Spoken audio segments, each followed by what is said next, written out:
সেকালে রান্নাঘরে সকলকে জানাই সাদর আমন্ত্রণ। আজকে আমি আলু, কুমড়ো আর এই ডাঁটা আর ইলিশ মাছের মাথা দিয়ে একটা চচ্চড়ি করব। আমি ইলিশ মাছের মাথা কেটে ভালো করে ধুয়ে নিয়েছি, আর কুমড়োগুলো ছোট ছোট করে কেটে নিয়েছি, ডাঁটাও তাই। আর আলুগুলো একটা বড় আলু নিয়েছিলাম, সেটাও ডুমো ডুমো করে কেটে নিয়েছি। আর একটা বড় পেঁয়াজ আর কাঁচা লঙ্কা সব কেটে ভালো করে ধুয়ে নিয়েছি। এবার আমি মাছের মাথাগুলোকে ভেজে নেব।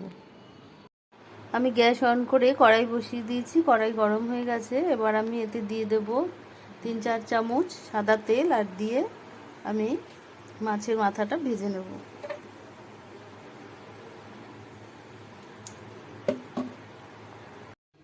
আমি মাছের মাথাগুলোকে ভালো করে ভেজে নিয়েছি।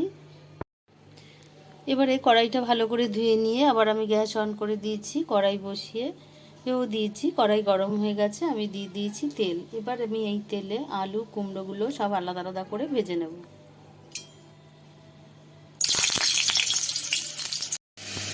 আলুগুলো আমি ভেজে তুলে নিয়েছি, আবার ওই একই কড়াইতে কুমড়োগুলোও ভেজে নিচ্ছি। কুমড়োগুলো ভাজা হয়ে গেছে, তুলে নিয়েছি। এবার আবার আমি ডাঁটাগুলো ভেজে নেব। ভেজে আমি সব কিছু তুলে নেব। ডাঁটাটা ভাজা হতে থাক, এর ফাঁকে আমি একটা মশলা করে নেব। আমি বাটিতে অল্প জল নিয়েছি, আর এখানে একটা বড় চামচের 1 বড় চামচ নিয়েছি জিরে গুঁড়ো, আর হাফ চামচ নিয়েছি ধনে গুঁড়ো, আর কাঁচা লঙ্কা দেবো, তাই এখানে অল্প করেই শুকনো লঙ্কা দিলাম, হাফ চামচের মতো। আর দেব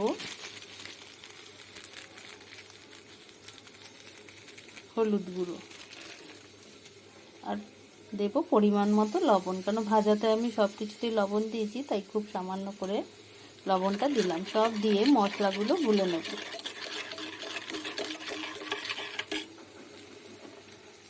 এবারে ডাঁটাটা ভাজা হয়ে গেছে, আমি এটাও তুলে নেব।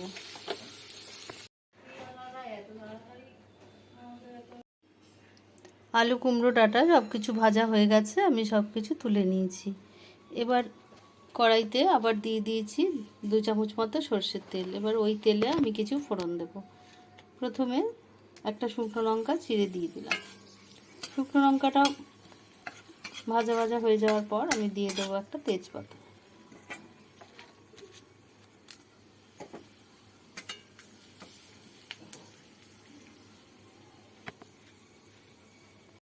তেজপাতাও ভাজা ভাজা হয়ে গেছে। এবার আমি দেব হাফ চামচ মতো গোটা জিরে আর হাফ চামচ পাঁচফোড়ন।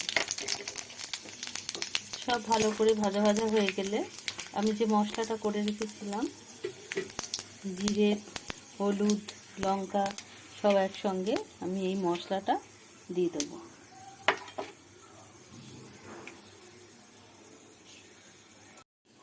মশলা দেওয়ার আগে আমার আরেকটা জিনিস বাকি রয়ে গেছে, সেটা দেবো আমি পেঁয়াজগুলো আমি নিতে ভুলে গেছি, তাই পেঁয়াজ আর লঙ্কাটা, কাঁচা লঙ্কাটা ভেজে নেব।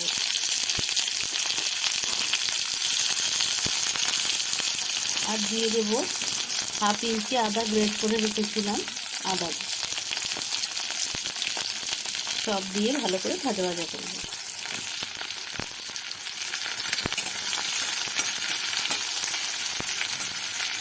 এই মশলা থেকে সুন্দর গন্ধ বেরোনোর পর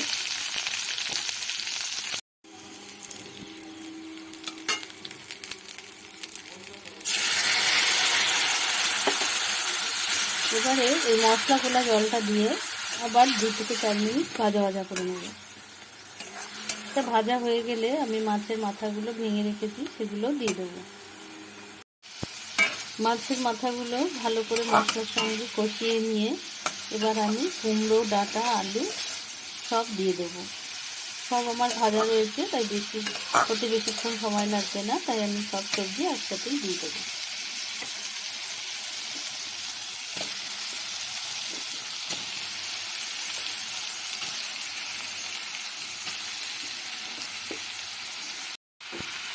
সবজিগুলো খুব ভালো করে মিশিয়ে নিয়ে দিয়ে দেবো আমি অল্প জল, আর দিয়ে এবার আমি 10 মিনিটের মতো ঢাকা দিয়ে রাখবো।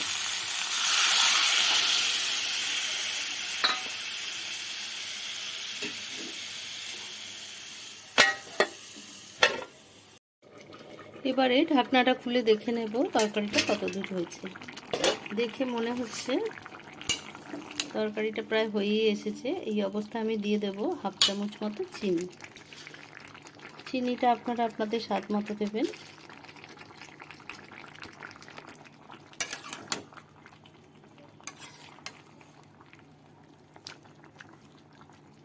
আর এটা একটু ঘেটে দেব যাতে তরকারিটা ভালোভাবে মিশে। আর আমি সামান্য একটু ময়দা গুলে রেখেছি যাতে তরকারিটা একটু মাখো মাখো হয়, 1 চামচ মতো, সেটাও দিয়ে দেব। দিয়ে বেশ ভালো করে আবার নাড়াচাড়া করে মিশিয়ে দেব 5 মিনিটের জন্য।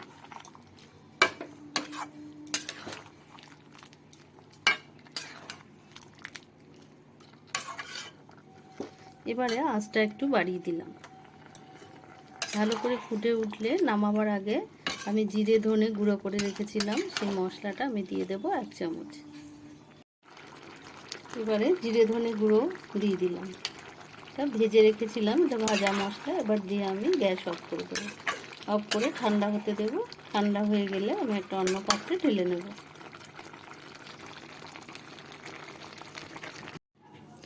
আমি তরকারিটাও অন্য পাত্রে ঢেলে নিয়েছি।